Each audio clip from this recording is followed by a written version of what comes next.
Hello, good morning students. Welcome after a long time. बहुत समय के बाद आपका फिर से स्वागत है। आई होप आपके पेपर अच्छे लिखे होंगे। तो शुरू करते हैं आज का हम हमारी जो चैप्टर 5 चल रहा था, unit 5 periodic classification of elements. Okay, तो हमने इसमें कुछ क्लासिफिकेशन के लिए पीरियोडिक टेबल देखी थी। अब हम एक बहुत ही इम्पोर्टेंट क्लासिफिकेशन देखने वाले हैं जो कि है मेंडलीव्स पीरियोडिक टेबल। इससे ये बहुत ही इम्पोर्टेंट है क्योंकि इसी के थ्रू हम मॉडर्न पीरियोडिक टेबल को समझेंगे। ठीक है। Even after the rejection of Newlands law of Octave many scientist continued to search for a pattern that correlated the properties of element with their atomic masses। देखो, ये Newlands law of Octave जो था उसके rejection के बाद में भी बहुत सारे साइंटिस्ट थे जिन्होंने एटॉमिक मासेस के बेस पर प्रॉपर्टीज़ को रिलेट करने की कोशिश की। एटॉमिक मासेस के बेस पर पीरियोडिक प्रॉपर्टी का रिलेशन क्या होता है वो समझने की कोशिश की। ठीक है, लेकिन क्या हुआ कि when Mendeleev started his work, जब मेंडलीव ने अपना काम शुरू किया था, okay, when Mendeleev started his work 63 elements were known. उस समय सिर्फ 63 एलिमेंट के बारे में ही जानकारी थी। ठीक है, only 63 elements were known. He examine the relationship between the atomic mass of the element and their physical and chemical properties. मतलब उसने एग्जामिनेशन किया एटॉमिक मास जो होते हैं एलिमेंट्स का, उनसे रिलेशन इसने देखा फिजिकल और केमिकल प्रॉपर्टीज़ का। Among chemical property mainly concern on the compound form by element with oxygen and hydrogen. ये बहुत इंपॉर्टेंट पॉइंट लिखा है उसने। जो एलिमेंट उसने ऐसा देखा कि जो एलिमेंट्स होते हैं जो कि कंपाउंड बनाते हैं, जो एलिमेंट जो रिएक्शन करते हैं ऑक्सीजन से एंड हाइड्रोजन से, इसके बेस पर उसने कुछ चीज़ें बनाने की कोशिश करी। He selected hydrogen and oxygen as they were very reactive. उसने हाइड्रोजन और ऑक्सीजन को क्यों चूज़ किया था? क्योंकि ये दोनों बहुत ही रिएक्टिव थी। And formed compound with most elements, और जो मोस्ट ऑफ द कंपाउंड्स होते हैं उनके साथ में ये क्या करती हैं? कंपाउंड बनाती हैं। The formula of the hydride and oxide, देखो हाइड्रोजन से रिएक्शन करता है तो हम उसको हाइड्राइड बोलेंगे, और अगर ऑक्सीजन से रिएक्शन करता है तो हम उसको ऑक्साइड बोलेंगे। तो इनका जब हाइड्रोजन और ऑक्सीजन से रिएक्शन करने के बाद में जो कंपाउंड बने, उसने treated as one of the basic property of element, उसने इसको एक बेसिक प्रॉपर्टी माना। ही देन टुक 63 कार्ड्स, उसने क्या किया? 63 कार्ड्स लिए, and on each card he wrote down the property of one element. उसने ऐसे 63 कार्ड लिए और हर कार्ड पे उसने एलिमेंट की प्रॉपर्टी लिखी। He sorted out the element with similar property, उसने देखा कि जो एलिमेंट जो सिमिलर प्रॉपर्टी के थे उनको उसने अलग रखा। And pin the cards together on wall, जो सिमिलर प्रॉपर्टी वाले जो एलिमेंट थे उनको एक पिन लगा के एक वॉल पे लगा दिया। ठीक है, तो उसने देखा most of the element got a place in a periodic table. जो मोस्ट ऑफ द एलिमेंट थे उनको एक पीरियोडिक टेबल में एक जगह मिली, जैसे उसने पिन लगाई थी वॉल पर, उसके बेस पर।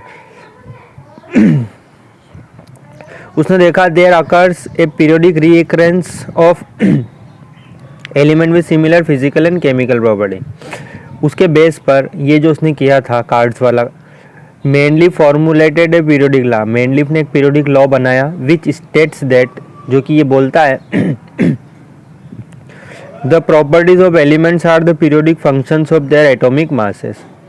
जो प्रॉपर्टी होती है एलिमेंट की वो पीरियोडिक फंक्शंस होता है उनके एटॉमिक मास का। ये याद रखे स्टेटमेंट, मतलब जो प्रॉपर्टी होती है वो उनके एटॉमिक मास के ऊपर डिपेंड करती है। तो ये मेनली जो वर्टिकल कॉलम है, अब पीरियोडिक टेबल पे आते हैं हम, ये है उसकी पीरियोडिक टेबल सीरीज, ये है मेनली की पीरियोडिक टेबल। ओके, देखो ये जो टॉप से बॉटम की तरफ हम देखेंगे, मतलब ऊपर से नीचे की तरफ हम देखेंगे, तो इसको हम बोलते हैं वर्टिकल कॉलम।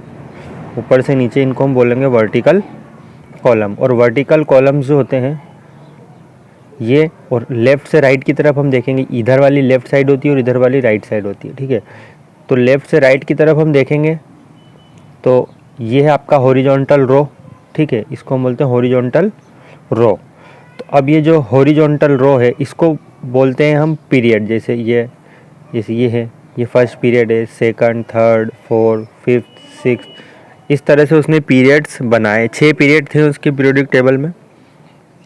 इसके अलावा जब हम ऊपर से नीचे देखते हैं तो ये जैसे फर्स्ट लिखा है, second, third, fourth, fifth, six, 7 और 8, इनको हम बोलते हैं ग्रुप्स। तो ऊपर से नीचे हम जब इनको देखेंगे तो इनको हम बोलेंगे ग्रुप्स, और जब हम लेफ़्ट से राइट की तरफ देखेंगे तो इनको हम बोलेंगे पीरियड्स, ठीक है। अब हम देखते हैं ग्रुप्स के बारे में। सबसे पहले आप ये देखो ऑक्साइड, हाइड्राइड, ऑक्साइड और हाइड्राइड। ये ऑक्साइड लिखा है मतलब ऑक्सीजन से रिएक्शन करने वाले कंपाउंड, देखो R2O मतलब, और हाइड्राइड नीचे लिखा है RH। ये जो एलिमेंट्स जैसे हाइड्रोजन है, लिथियम है, सोडियम है, पोटेशियम, रुबिडियम, सीजियम, ये जो एलिमेंट है, जैसे हाइड्रोजन अगर ऑक्सीजन से रिएक्शन करेगा तो उसका फार्मूला बनेगा R2O। R2 का मतलब है इस R की जगह हम हाइड्रोजन रख सकते हैं तो ये हो जाएगा H2O, इसकी जगह हम लिथियम रख सकते हैं तो ये हो जाएगा Li2O, सोडियम रख सकते हैं तो Na2O। ये है, इस R की जगह हम ये नीचे वाले एलिमेंट्स को कोई सा भी एलिमेंट रख सकते हैं। हाइड्राइड में हम देखेंगे तो इस R की जगह पर आप हाइड्रोजन रख सकते हो तो ये हो जाएगा HH, लिथियम की जगह रख सकते हो, R की जगह लिथियम रख सकते हो तो LiH हो जाएगा ये, ठीक है। सोडियम की जगह रख सकते हो तो ये हो जाएगा NaH, पोटेशियम की जगह रखोगे तो KH। तो ये इस तरह से फार्मूले बने हैं। इधर सेकंड ग्रुप में देखोगे तो आप RO में जैसे beryllium, magnesium, calcium, strontium, barium, है ना। तो ये R की जगह आप इनमें से कोई सा भी एक एलिमेंट्स रख सकते हो, ठीक। उसी तरीके से R2O फार्मूला बनेगा। तो ये फार्मूले आपसे पूछे जाते हैं कि जैसे आप बोरोन का जब फार्मूला क्या बनेगा ऑक्सीजन के साथ में, या बोरोन का हाइड्रोजन के साथ में क्या फार्मूला बनेगा, ये फार्मूले आपसे पूछे जाते हैं। तो ये देख लीजिए आप, जैसे यहाँ पे RO2, RH4, R2O5, RH3, RO3, ये सिक्स्थ पीरियड में सिक्स्थ ग्रुप का है। ये 7th ग्रुप का फार्मूला R2O3 RH, 8th में आपका बनेगा RO4। ये फार्मूले आप ध्यान रखें। तो ये जो है कुछ इसकी पीरियोडिक टेबल, किसको क्या बोलते हैं मैंने आपको बता ही दिया। ये इसके एलिमेंट्स के नाम लिखे हैं। अब आते हैं थोड़ा आगे पढ़ते हैं। मैं achievement of Mendeleev's periodic table, इसने क्या क्या अचीव किया। There were a few instances where Mendeleev had to place an element with a slightly greater atomic mass before an element with a slightly lower atomic mass. The sequence are inverted so the element with similar property could be grouped. Cobalt 58.9 appeared before nickel. आप ये periodic table देखो, इसमें आप देखो इसमें आप देखोगे तो ये जो पीरियोडिक टेबल है, ये जो नीचे नंबर लिखा है ना, ये एटॉमिक मास है 1.008। इसके बाद में इधर सब कुछ खाली है। इधर देखेंगे तो 6 आएगा, 6 के बाद 9 आएगा, फिर 10, फिर 12, 14। मतलब ये इंक्रीजिंग एटॉमिक मास के बेस पर है। ये नंबर धीरे धीरे, एटॉमिक मास धीरे धीरे बढ़ रहा है, ठीक है। ये देखो 22, 24, 29, 28, 30, 32। लेकिन कुछ जगह पर ऐसा नहीं हुआ। जैसे आप यहाँ पर देखोगे तो ये वाला देखो, ये कोबाल्ट है और ये निकल है, देखो 58.9 और ये 58.7। ये जो कोबाल्ट है ये निकल के बाद होना था और निकल कोबाल्ट की जगह होना था। तो यहाँ पर एक आपको ये थोड़ी गड़बड़ दिखाई देगी, क्योंकि अगर आप उसने इंक्रीजिंग ऑर्डर में जमाया था तो उसके हिसाब से तो निकल पहले आना चाहिए था कोबाल्ट से, और कोबाल्ट बाद में आना चाहिए था। एक ये क्वेश्चन आते हैं एग्ज़ाम में, ये दो मैं बता रहा हूँ आपको अभी कि निकल और कहाँ पे मेंडलीव की पीरियोडिक टेबल में किस तरह से हुआ था, ठीक है। इसके अलावा further Mendeleev left some gap in his periodic table. आप देखोगे तो इसमें आपको बहुत सारी जगह पर खाली जगह दिखाई दे रही है।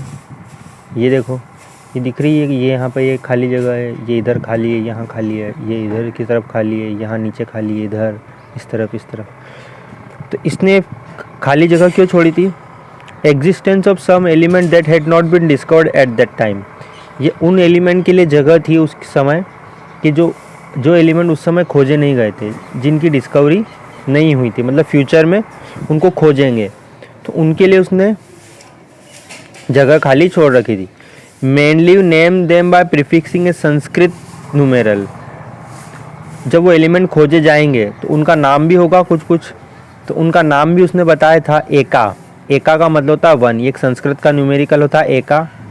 To the name of the preceding element in the same group, जैसे कि स्कैंडियम, गैलियम, जर्मेनियम, ये कुछ 3 एलिमेंट की, ये जो नाम मैं बता रहा हूँ ये ऐसे क्वेश्चन आते हैं, कौन से एलिमेंट उस समय नहीं खोजे गए थे, उनका नाम क्या रखा गया था। जैसे स्कैंडियम है, गैलियम है, जर्मेनियम है, डिस्कवर्ड लेटर, इनको बाद में खोजा गया। ठीक है properties similar to eka boron, इनकी प्रॉपर्टी किससे मिलती जुलती थी, eka boron, eka aluminium and eka silicon respectively. The properties of eka elements aluminium predicted by मेनलीफ and those of element gallium which was discovered later and replace eka aluminium. देखो ये property दे रखी है, ये एटॉमिक मास कितना होगा एका aluminium का 68 के लगभग होगा, गैलियम का कितना होगा 69.7 के लगभग होगा। ठीक है, अब ये जो एका एल्यूमिनियम था, ये जो 68, ये अब जब ये ऑक्सीजन के साथ में रिएक्शन करेगा, ये जो एल्यूमिनियम है, ये एका एल्यूमिनियम, ये ऑक्सीजन के साथ में रिएक्शन करेगा तो ये वाला फार्मूला बनेगा E2O3। ये टेबल एग्जाम में पूछी जाती है, ठीक है, ध्यान रखना इसको।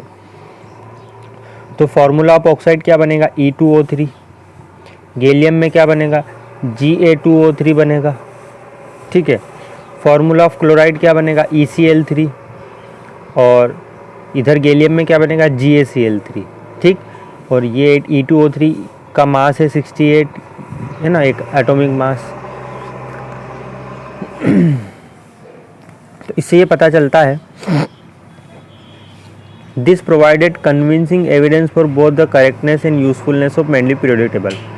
Further it was the extraordinary success of Mendeleev prediction that led chemist not only accept his periodic table but also recognise him as the originator of the concept on which it is based. सिर्फ इस periodic table को उस समय accept ही नहीं किया गया, बल्कि उसको एक ओरिजिनेटर भी माना गया। नोबल गैस है जैसे हीलियम है, नियोन है, आर्गोन है, have been mention in many context before this. इनके बारे में भी बहुत सारी जानकारी आई थी उस समय पर। This gases were discovered very late, इन गैसेस की खोज बाद में हुई थी। Because they are very inert, क्योंकि ये बहुत ही इनर्ट होती है। ये वर्ड ध्यान रखें, इनर्ट। इनर्ट का मतलब है वो किसी से रिएक्शन नहीं करती है। And present in extremely low concentration in our atmosphere, और हमारे एटमॉस्फेयर में बहुत लो कंसनट्रेशन में प्रेजेंट होती है। One of the strength of Mendeleev periodic table was that when this gases were discovered, तो जब इन गैसेस को खोजा गया, could be placed in new group without disturbing the existing order. ये जो इनर्ट गैस है, जब इनको खोजा गया तो इनको एक नए ग्रुप में रखा गया बिना ऑर्डर को डिस्टर्ब किए। ठीक, लिमिटेशन ऑफ मेनलीव्स क्लासिफिकेशन। मेनलीव के क्लासिफिकेशन के क्या क्या लिमिट्स हैं, ये एग्जाम में पूछते हैं। तो आप देखो, electronic configuration of hydrogen resemble that of alkali metal. अगर आप इलेक्ट्रॉनिक कॉन्फ़िगरेशन देखोगे हाइड्रोजन का, तो ये एल्काली मेटल से मिलता जुलता है। एल्काली मेटल जैसे सोडियम है, इससे इसका मिलेगा। हाइड्रोजन कंबाइंड विथ हेलोजन, देखो ये हाइड्रोजन ने हेलोजन से रिएक्शन कर रही थी, ये हाइड्रोजन क्लोराइड बनाया, क्लोरीन को हम हेलोजन बोलते हैं। ऑक्सीजन से रिएक्शन कर रखी, H2O बनाया। सल्फर से रिएक्शन कर रखी, H2S बनाया। ये क्लोरीन को हम हेलोजन बोलते हैं। This is oxygen and this is sulphur. इन सब का फॉर्मूला लगभग similar, as shown in this.